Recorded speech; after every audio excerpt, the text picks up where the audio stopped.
A ver, buenos días, bienvenidos a este nuevo encuentro. En la clase de obra literaria vamos a realizar nuestra lectura de la obra Lo Real Maravilloso y el Realismo Mágico. Vamos a leer y vamos a subrayar las palabras que usted no comprende, ideas principales, secundarias, sustantivos, verbos y adjetivos. Ahora, ¿de qué página? De este primer capítulo. De este primer capítulo va hasta la página 16. De ahí viene la segunda parte, pero del mismo capítulo. De la página 12 a la 16 van a subrayar los adjetivos, verbos y sustantivos de la página 12. Ya, solo de la 2, porque la verdad que sí, como están las letras ahí bien pegaditas, ¿no? Se le ve bastante información con respecto a esta obra. Entonces, solo la página 2. Ya, voy a ir subrayando yo para no olvidarnos. Solo de esta subraya de la página 12, sustantivo, verbo y adjetivo. Y de ahí de todo el capítulo, sí, palabras que no comprenda y ideas principales secundarias. Listo. El reino de este mundo. ¿Quién me ayuda a leer, por favor, la primera página, la 12? ¿Quién me ayuda? No, entonces voy a nombrar. Daniela Jiménez, ¿tienes la obra literaria? Ay, por cierto, quiero que antes de empezar, bueno, después me dice. ¿Me ayudas, Daniela, si tienes? Sí, Liz, de la página 12, ¿verdad? Solo la 12. Cuando termine, ya designamos a otra persona que nos ayude. Ayúdame, por favor. Ya, Liz.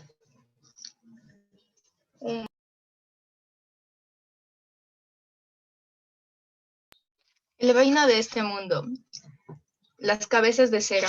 Entre los 20 garañones traídos al cebo francés por el capitán de barco que andaba de media madrina con un criador normando, Tinoel había elegido sin vacilación aquel semental cuadralbo de grupa redonda. Bueno, para la remonta de yeguas que parían potros cada vez más pequeños.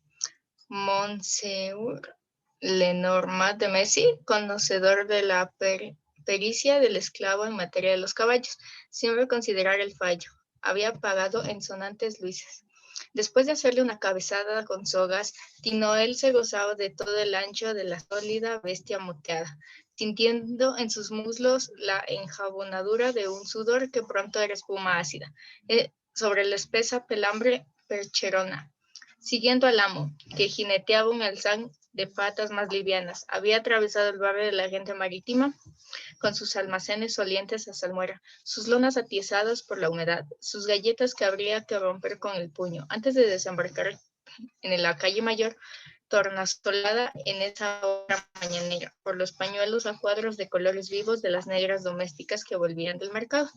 El paso de la carroza del gobernador, recargada de rocallas doradas, desprendió un amplio saludo a Monsieur Lenormand de Messi. Luego, el colono y el esclavo amarraron sus cabalduras frente a la frente de la tienda del peluquero que recibía la Gaceta de Leyde, para solas de sus parroquianos cultos. Mientras el amo se hacía basurar, Tinoel pudo contemplar a su gusto las 4 cabezas de cera que adornaban el estante de la entrada.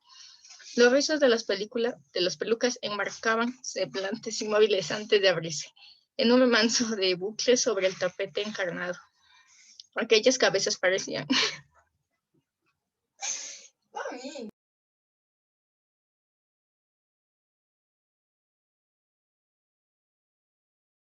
Ya, Lisa, perdón.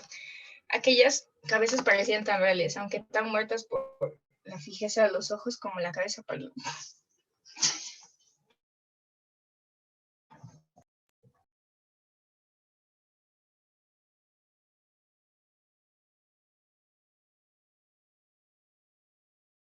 ¿Ya terminó? Cabeza de Ya, mis buenas. Como la cabeza parlante que un charlatán de paso había traído al cabo, años atrás, para ayudarla a vender un elixir contra el dolor de muelas y el reumatismo. Por una graciosa casualidad, la triparía contigua exhibía cabezas de... Ahí acá.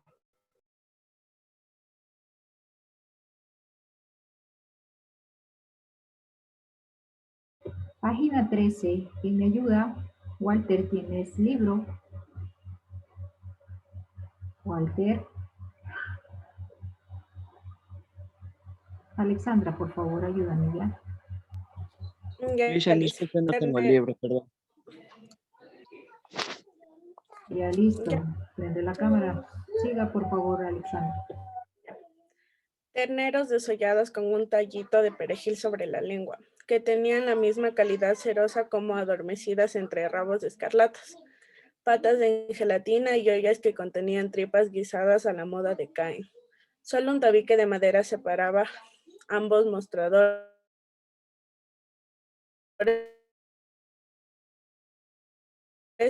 y Tino él se divertía pensando que al lado de cabezas de blancos señores en el mantel de la misma mesa, así como se adornaba a las aves con sus plumas para presentarlas a los comensales de un banquete. Un cocinero experto y bastante ogro habría vestido las testas con sus mejor acondicionadas pelucas. No les faltaba más que una orla de hojas de lechuga o de rábanos abiertos en flor de lis. Por lo demás, los potes de espuma arábiga, las botellas de agua de lavanda y las cajas de polvo de arroz, vecinas de las cazuelas de mondongo y de las bandejas de riñones, completaban con singulares coincidencias de frascos y recipientes. Aquel cuadro de un abominable convite había abundancia de cabezas aquella mañana, ya que al lado de la tripería el librero había colgado de un alambre con grapas de la bandera, las últimas estampas recibidas de París. En 4 de ellas, por lo menos, ostentábase el rostro del rey de Francia en marco de soles, espadas y laureles. Pero había otras muchas cabezas empelucadas que eran probablemente de los altos personajes de la corte. Los guerreros eran identificables por sus ademanes a partir al asalto. Los magistrados por su ceño de meter miedo, los ingenios porque sonreían sobre 2 plumas aspadas en lo alto de versos que nada decían a Tino él, pues los esclavos no entendían de letras. También había grabados en colores de una factura más ligera, en que se veían los fuegos artificiales dados para festejar la toma de una ciudad. Bailables con médicos armados de grandes jeringas, una partida de gallina ciega en un parque, jóvenes libertinos hundiendo la mano en el escote de una camarista, o la inevitable austicia del amante recostado en el césped que descubre arrobado los íntimos escorbos de la dama que se mece inocentemente en un columpio. Pero Tino él fue atraído en aquel momento por un grabado en cobre, último de la serie, que se diferenciaba de los demás por el asunto de la ejecución. Representaba algo así como un almirante o un embajador francés recibido.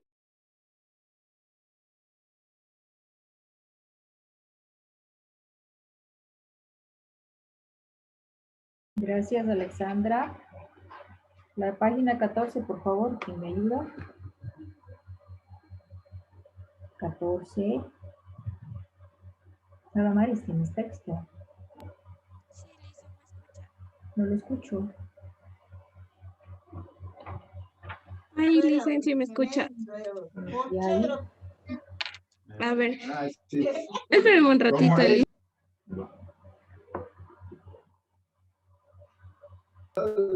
Negro rodeado de plumas y sentado sobre un trono adornado de figuras de monos y de lagartos.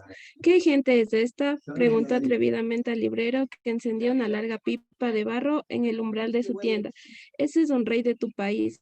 No hubiera sido necesaria la confirmación de lo que ya pensaba, porque el joven esclavo había recordado de pronto aquellos relatos que Macandal salmodiaba en el molino de cañas en horas en el que el caballo más viejo de la hacienda de Lenormand de Messi hacía girar los cilindros. Con voz fingidamente cansada para preparar mejor ciertos remates, el mandinga solía referir hechos que habían ocurrido en los grandes reinos de Popó de Arada, de los Nagos, de los Fulas. Hablaba de vastas migraciones de pueblos, de guerras seculares, de prodigiosas batallas en que los animales habían ayudado a los hombres. Conocía la historia de Adón Hueso, del rey de Angola, del rey Da, encarnación de la serpiente, que es eterno principio, nunca acabar, y que se holgaba místicamente con una reina que era el arco iris, señora del agua y de todo parto, pero sobre todo se hacía prolijo con la gesta de Canján Musa, el fiero Musa, hacedor del invencible imperio de los Mandinga, cuyos caballos adornaban con monedas de plata y gualdrapas bordadas, y relinchaban más arriba del fragor de los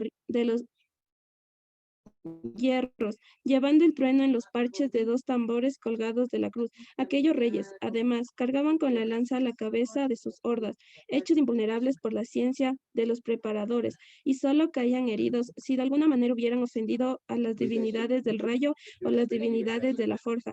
Reyes eran reyes de verdad, y no esos soberanos cubiertos de pelos ajenos que jugaban al boliche y solo sabían hacer de dioses en los escenarios de sus teatros de corte, luciendo amaricada la pierna al compás de un rigodón. Más oían esos soberanos blancos las sinfonías de sus violines y las chifonias de los libelos, los chismes de sus queridas y los cantos de sus pájaros de cuerda, que el estampido de cañones disparando sobre el espolón de una media luna. Aunque sus luces fueran pocas, Tino él había sido instruido en esas verdades.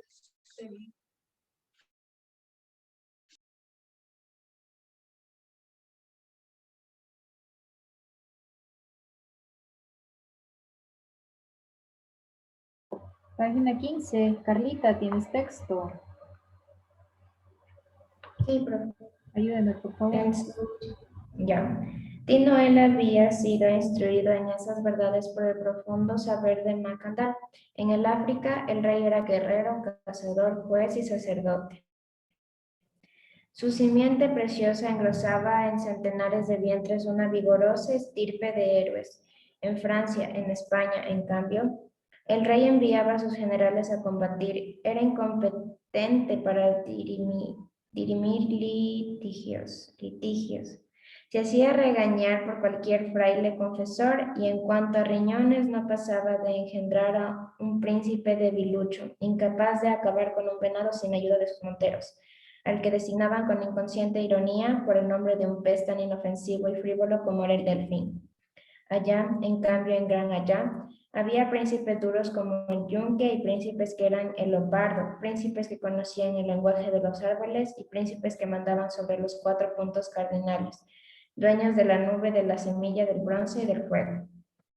Tino él oyó la voz del amo que salía de la peluquería con las mejillas demasiado empolvadas.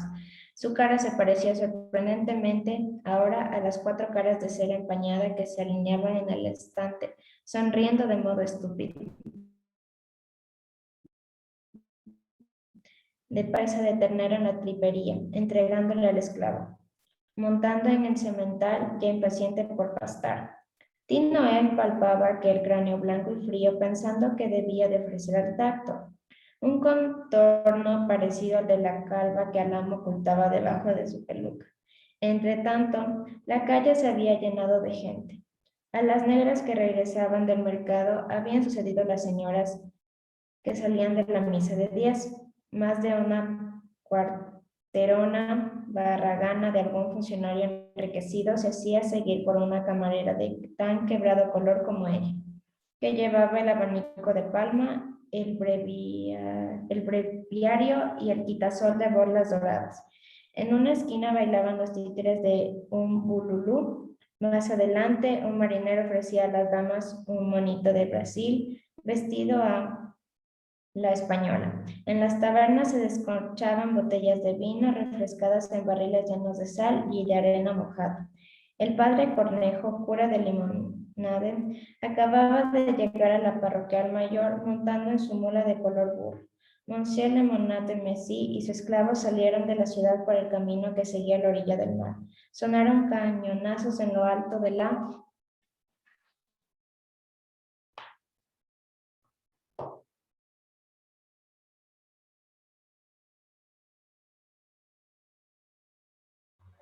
A ver, gracias. ¿Quién me ayuda? Este pequeño párrafo de acá, de la página 16, antes de ir a la segunda parte, la poda.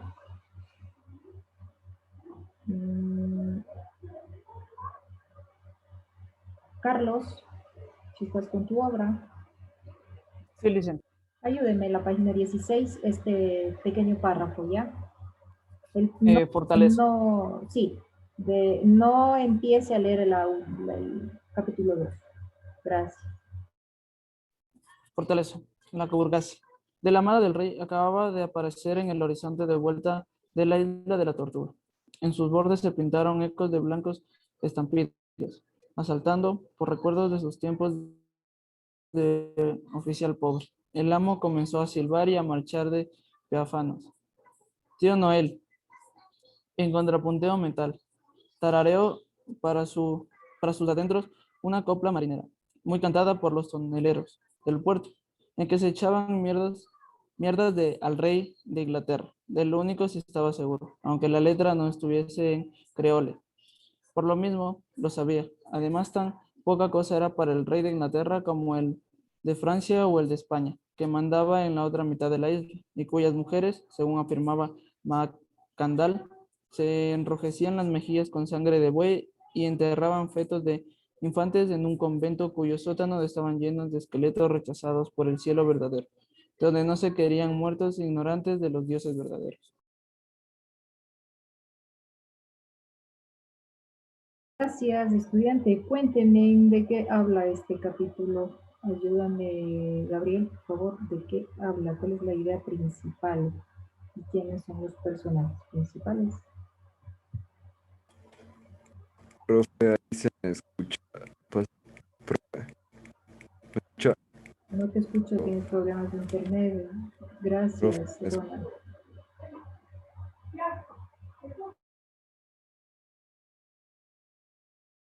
Marcelo, por favor, ¿me puedes ayudar con la pregunta?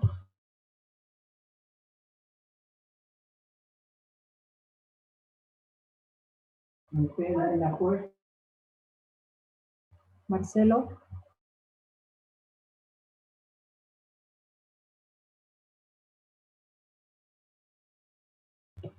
No me escucha, se le fue el internet, creo.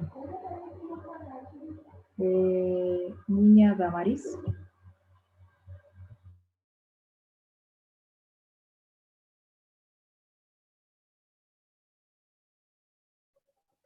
Ya aquí está hablando sobre la historia revolucionaria de Haití. Aquí el personaje que se llama Macandal lidera la sublevación y Tino él es el que secunda y no logra unos objetivos. Eso, Alice. Ya, gracias. Ayúdame, niña Pila Bianca.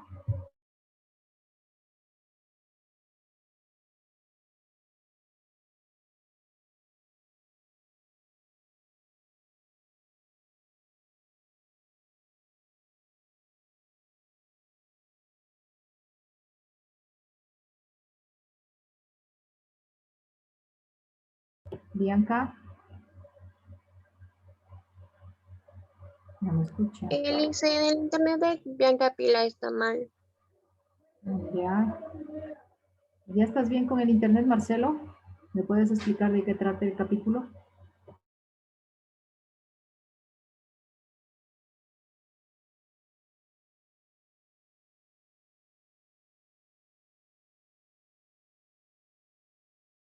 No me escucho. Alison.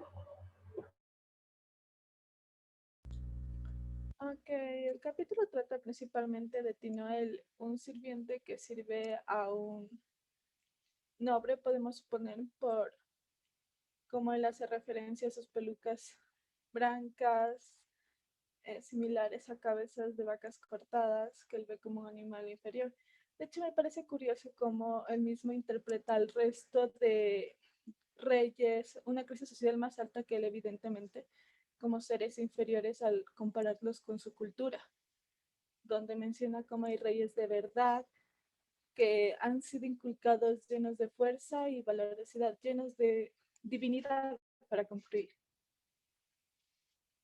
Ya, muy bien, gracias. Ahí estaban las dos ideas principales de sus compañeras en sí, de lo que trata el capítulo. ¿Tiene alguna pregunta tal vez? ¿No? Gracias por estar en mi clase.